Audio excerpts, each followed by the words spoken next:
Assalamualaikum dear friends. Today we will discuss about 6 do's of SOP. Last video में हमने discuss किया था कि स्टेटमेंट ऑफ पर्पस लिखते कैसे हैं। आज मैं आपको बताऊंगी कि कौन कौन से ऐसे काम हैं जो आपको मस्ट करने हैं स्टेटमेंट ऑफ पर्पस लिखने के लिए। एक अच्छा इम्प्रेसिव स्टेटमेंट ऑफ पर्पस लिखने के लिए कौन कौन से ऐसे स्टेप्स हैं जो आप फॉलो करो तो आप एक अच्छा SOP लिख लोगे और आपके चांसेस ऑफ सिलेक्शन ज़्यादा होंगे कि आपका किसी अच्छी यूनिवर्सिटी में एडमिशन हो जाए या आप कहीं फॉरेन स्कॉलरशिप विन कर सको। Right, so let's start guys.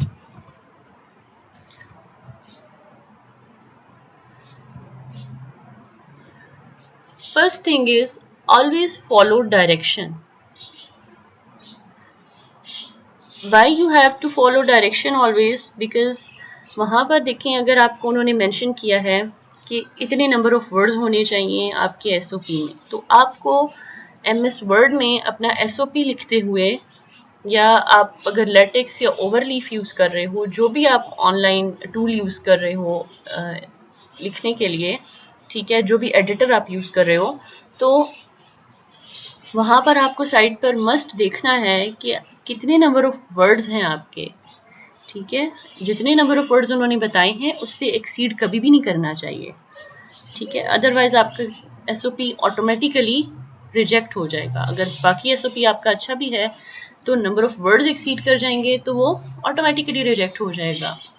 ठीक, सिमिलरली अगर उन्होंने कोई फॉर्मेट दिया है आपको कि आपने ये फॉर्मेट फॉलो करके SOP लिखना है और हमें सेंड कर दे, तो आपने उसी फॉर्मेट को एग्जैक्टली फॉलो करना है। ठीक है, कभी भी डिफरेंट फॉर्मेट यूज़ ना करें, वही फॉर्मेट यूज़ करें जो आपको बताया गया है। ठीक है, बाकी भी इसी तरह से जो आपको फॉन्ट की डायरेक्शंस दी गई हैं, नॉर्मली क्या होता है, स्टैंडर्ड ये है टाइम्स न्यू रोमन में लिखते हैं और फॉन्ट साइज 12 होता है। ठीक है, टेक्स्ट का हमेशा यही स्टैंडर्ड होता है कि टाइम्स न्यू रोमन में लिखा जाता है। तो आप भी इसको, अगर कोई उन्होंने फॉर्मेट में मेंशन नहीं किया हुआ तो फिर आप टाइम्स न्यू रोमन ही रखें और 12 फॉन्ट ही रखें टेक्स्ट का। ठीक है, so these are just few guidelines about writing that how much you have to write. The next thing is why. SOP में आपको ये चीज़ लिखनी होती है कि क्यों आप ये, अगर एडमिशन के लिए अप्लाई कर रहे हो तो इस यूनिवर्सिटी में ही क्यों अप्लाई कर रहे हो, कहीं और क्यों अप्लाई नहीं कर रहे। इस यूनिवर्सिटी में ऐसी क्या ख़ास बात है, आपको वो मेंशन करना होती है कि मैंने ये चीज़ यहाँ पर देखी या सुनी, मतलब मैंने सर्च आउट किया और इसलिए मैं यहाँ पर एडमिशन लेना चाह रही हूँ। या अगर आपका किसी प्रोफेसर से कांटेक्ट हुआ है उस यूनिवर्सिटी के, तो आप वहाँ उनका मेंशन कर दो कि इन प्रोफेसर के साथ मैं काम करना चाहती हूँ, ये मेरे फील्ड के हैं, तो आप वो रीज़न अपनी मेंशन कर दो कि मैं इसलिए आपकी यूनिवर्सिटी में एडमिशन लेना चाह रही हूँ। सिमिलरली अगर आप स्कॉलरशिप के लिए अप्लाई करना चाह रहे हो तो भी आपको वाई का आंसर उसमें मस्ट देना चाहिए। ठीक है, SOP में वाई का आंसर मस्ट होना चाहिए कि क्यों आप अप्लाई कर रहे हो। ठीक है, आपके क्या गोल्स हैं, आपके क्या ड्रीम्स हैं। ठीक है, यही यूनिवर्सिटी किस तरह से आपको आपके गोल्स अचीव करने में हेल्प आउट करेगी, या ये स्कॉलरशिप अगर आप विन करना चाह रहे हो तो ये स्कॉलरशिप आपके गोल्स अचीव करने में आपको किस तरह से हेल्प आउट करेगी। तो ये रीजनिंग आपको मस्ट वहाँ पर लिखनी है। और SOP दो तीन किसी भी दो लोगों का सेम नहीं हो सकता है। ठीक है, SOP हर बंदे का डिफरेंट होता है, इसलिए मैं आपको एक स्टैंडर्ड रूल्स तो बता सकती हूँ लेकिन इंडिविजुअली नहीं बता सकती। राइट, बट स्टैंडर्ड यही फॉलो किया जाता है जो मैं आपको बता रही हूँ। ठीक है, okay, what is the next, do it by yourself and write concisely. Why, अक्सर लोग ऐसे करते हैं कि अच्छा हम, ये बहुत मुश्किल है, शायद ये हम नहीं लिख सकेंगे, हम किसी और से लिखवा लेते हैं। नहीं, नेवर एवर डू दैट। जितना आप खुद को जानते हो, जितना आपको अपने बारे में पता है, उतना किसी और को नहीं पता। ठीक है, कोई दूसरा अगर लिखेगा तो आप, वो आपके बताए हुए पॉइंट्स के अकॉर्डिंग लिखेगा और वो इतना इम्प्रेसिव नहीं होगा। ठीक है, जितना आप खुद उसको इम्प्रेसिव बना सकते हो खुद लिखकर। ठीक है, तो इसके लिए क्या है कि जस्ट ट्राई करो। ठीक है, ट्राई अगेन, जैसे आपने सुना होगा कि practice makes a man perfect. So बार बार लिखते रहें उसे, प्रूफ रीडिंग करते रहें उसकी, और आपको एट द एंड क्या होगा, एक अच्छा इंप्रेसिव एसओपी आप लिख लोगे, and you will be very happy to read that you have written this, you will be so excited. Okay, and always write concisely. ठीक है, बहुत ज़्यादा लेंथी लिखने की कभी ज़रूरत नहीं है। आपका जो एसओपी है वो बहुत प्रिसाइज, बहुत कंसाइज होना चाहिए। बात भी कंप्लीट हो लेकिन बहुत डिटेल में ना हो, ठीक है, लॉन्ग स्टोरी ना हो, बल्कि एक आपका अच्छा कंटेंट हो, प्रिसाइज हो कंटेंट, ठीक है। और उसके लिए क्या है, वो ऐसा कैसे होगा, जब आप उसको बार बार लिखोगे, अपनी मिस्टेक्स बार बार करेक्ट करोगे, तो एंड पे वो ऑटोमेटिकली कंसाइज, प्रिसाइज और एक अच्छा सा इम्प्रेसिव एसओपी होगा, ठीक है। The next point is your passion must match with interest and past experiences. For example, अगर आप रिसर्च के लिए अप्लाई करना चाह रहे हो, तो आपका पास्ट में माइनर सा बेसिक आपको एक्सपीरियंस होना चाहिए। आपको रिसर्च की नो हाउ मस्ट होनी चाहिए, ठीक है। अगर आपने कोई बहुत आला जर्नल में रिसर्च पेपर अपने पब्लिश नहीं भी किया, ठीक है, यूजुअली ऐसा नहीं हो पाता, that's okay, but you must have basic know how about that thing, ठीक है। और आपका इंटरेस्ट भी उसमें होना ज़रूरी है, because without interest, without your passion, you cannot proceed, you cannot achieve your dreams, you cannot achieve your goals,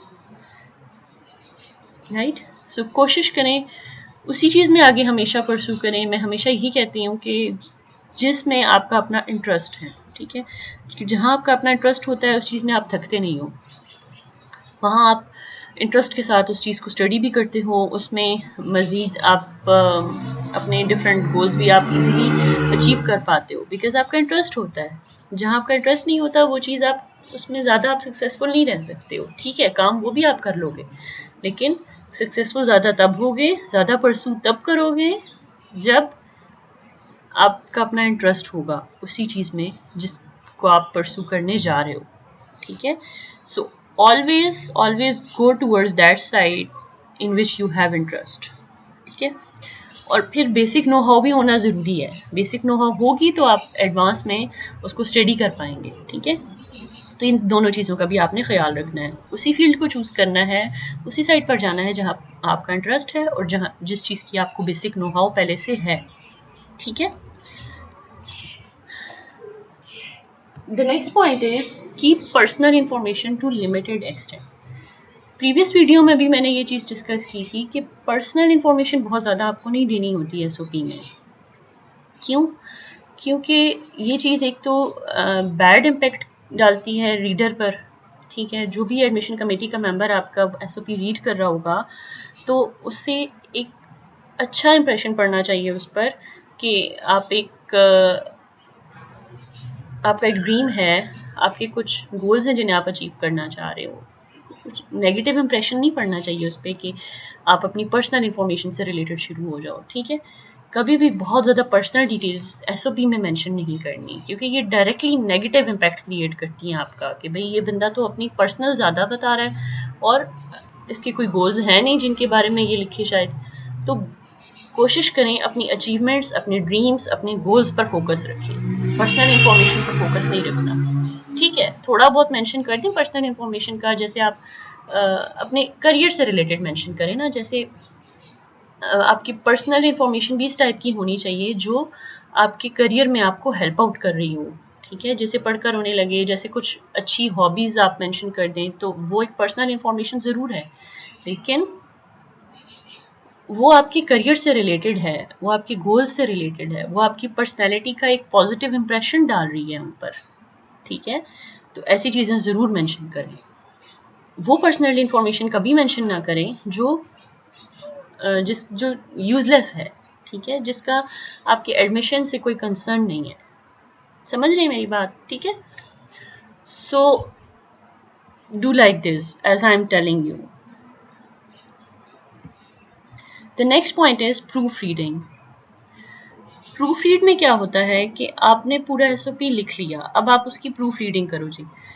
first line से एंड लास्ट लाइन तक आप उसको रीड आउट करो, या खुद रीड आउट करो, आपको मिस्टेक्स मिल जाएंगी, या आप अपने किसी मेंटोर से रीड करवा लो कि आप इसको काइंडली रीड करें और मुझे मेरी मिस्टेक्स बता दें। कुछ ग्रामेटिकल मिस्टेक्स होंगी, कुछ वोकैबलरी मिस्टेक्स होंगी, ठीक है, स्पेलिंग मिस्टेक्स हो सकती हैं, हो सकता है कुछ एक्यूरेट आपने ना लिखा हो, ठीक है, किसी भी टाइप की मिस्टेक्स हो सकती हैं उसमें, तो वो आपकी करेक्ट हो जाएंगी, राइट।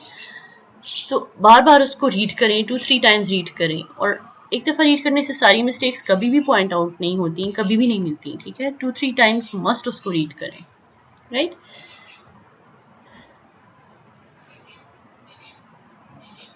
क्योंकि जब हमेशा एसओपी या कोई भी ऐसा डॉक्यूमेंट लिखते हुए आप ख्याल रखना है आपने कि ग्रामेटिकल मिस्टेक्स या वोकैबलरी मिस्टेक्स और इस टाइप की सिली मिस्टेक्स टेक्स्ट में नहीं होनी चाहिए। ये आपका डायरेक्टली इम्प्रेशन ख़राब कर देती है। टेंस की मिस्टेक अक्सर हो जाती है। ये चीज़ें बहुत बैड इम्पैक्ट क्रिएट करती हैं रीडर पर। तो प्रूफ रीडिंग मस्ट है, ठीक है। प्रूफ रीडिंग आपने मस्ट करनी है, और एक दफ़ा नहीं बल्कि 3 टाइम्स एटलीस्ट करनी है, ठीक है, ताकि कोई भी ग्रामेटिकल एरर ना रहे और इस तरह का बैड इंप्रेशन ना पड़े, ठीक है। And the most important thing is कि कभी भी ये ना सोचें कि आप ये काम नहीं कर सकते। हमेशा ये सोचें कि you can do it.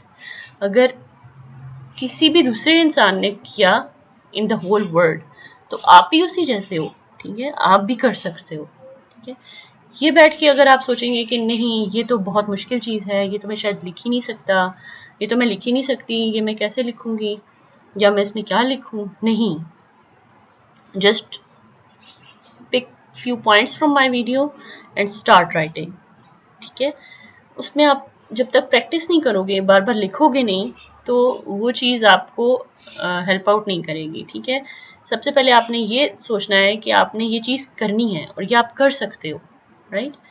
Then जब आप लिखने बैठोगे तो आप लिख लोगे, आई अश्योर यू कि आप लोग लिख लो, ठीक है। सो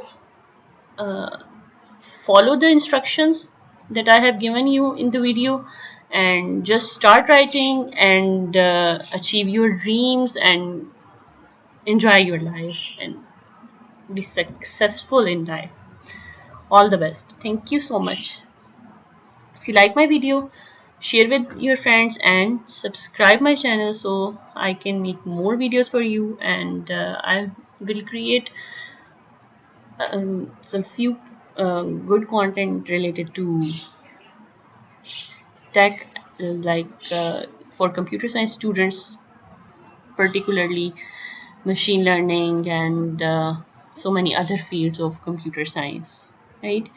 Thank you so much, guys. Wish you all the best. Good luck.